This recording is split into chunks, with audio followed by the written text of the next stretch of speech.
அடுத்தாப்புல நம்ம பார்க்குறது அனிமல் சீரீஸில் முன்னாடி வந்து ஒரு அவுல் பார்த்துருந்தோம், டார்டாய்ஸ் பார்த்துருந்தோம். அந்த வகையில் இது ஒரு ஃப்ராகு. இது பிடிச்சிருக்கா? இது அதில் கொஞ்சம் ஸ்டோன்ஸ்லாம் வச்சு டெக்கரேட் பண்ணியிருக்கு.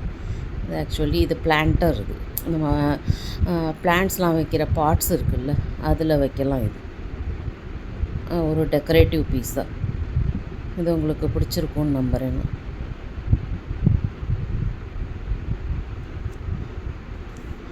பேக் சைடு ஸ்டோன் தெரியும் உங்களுக்கு.